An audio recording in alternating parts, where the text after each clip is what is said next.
During the midst of the Australian travel ban, I decided to jump ship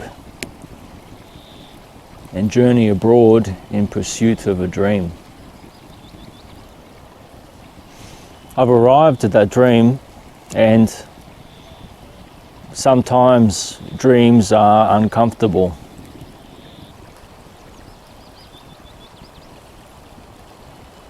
I'm going to share with you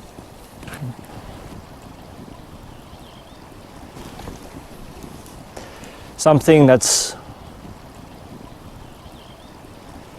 very uncomfortable to share.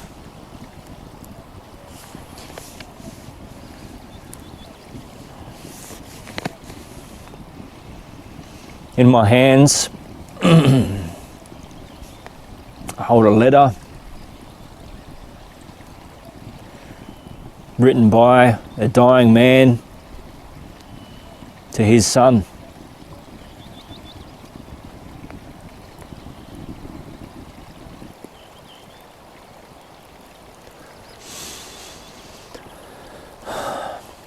I've carried this letter unopened as I've journeyed.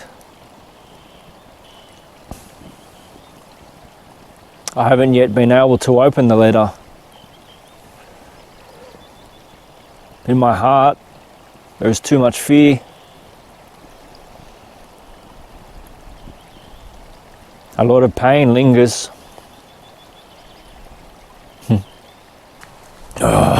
Moving to the Arctic has been a very challenging move for me. I've left behind a lot that I've known and a lot of people that I've known.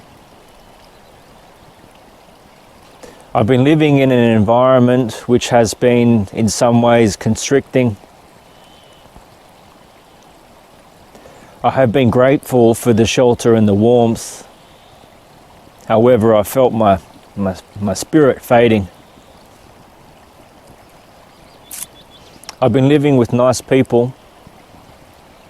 However, I feel I haven't yet found my people.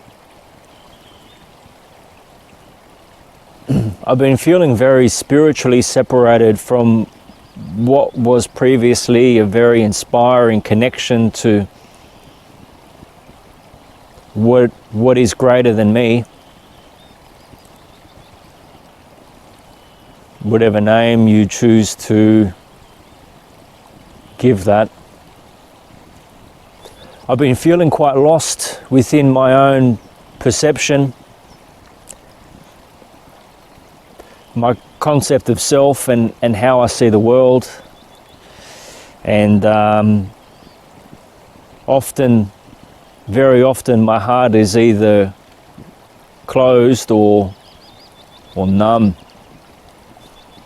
I have been exploring my past with professional guidance. What happens when we're young and we don't have the skills to deal with certain situations?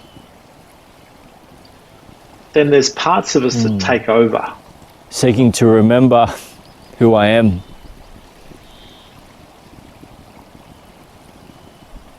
And who I was early in the dawn of my time.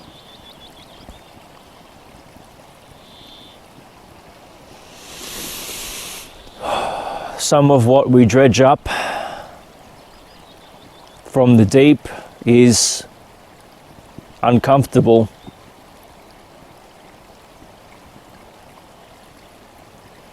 And difficult to sit with and accept.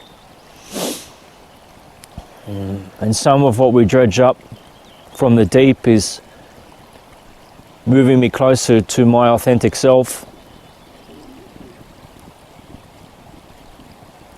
I've also become aware of particular patterns within myself, and where I'm projecting my internal unmet needs, these needs which are a responsibility of myself, a duty for me to meet within me. During the transition of winter loosening her grip on the earth,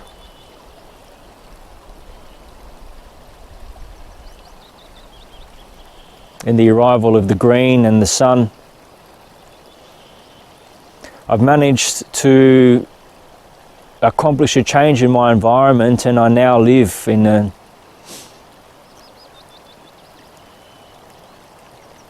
farmhouse on an old farm.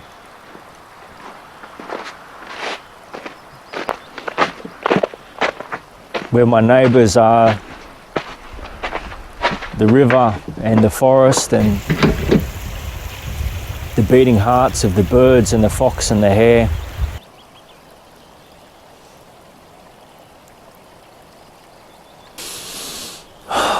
I haven't had a drop of alcohol or a puff of a cigarette for well over a year now.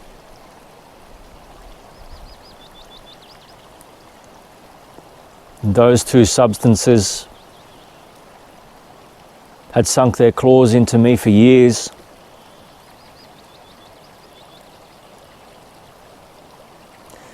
They impacted my mind and they impacted my body, and the toll was not only mine. I view such things as a community toll.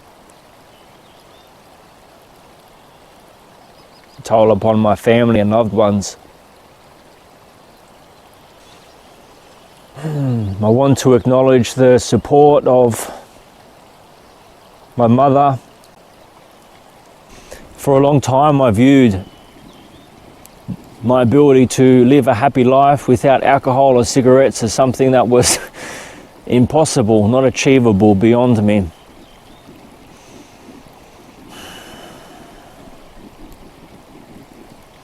And I'm really proud of myself to have accomplished that and to have changed that element of my life.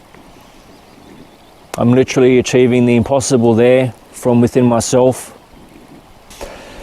I haven't even had a cup of coffee since December. Actually didn't see that one coming. And surprisingly, I feel freer within myself.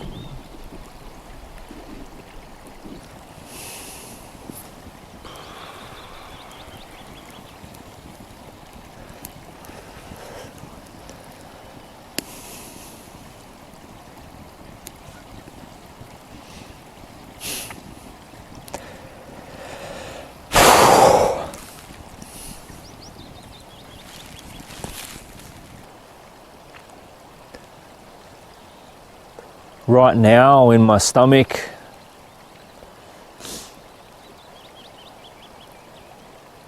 I feel sick. I feel the urge to not move forward.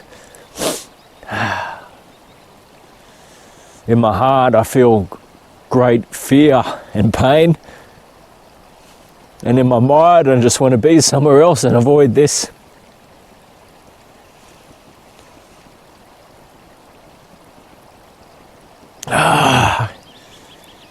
It is time for me to open that letter that was written from a dying man to his son. It is time for me to open that letter that was written from my father to me before he transitioned from this life to the next.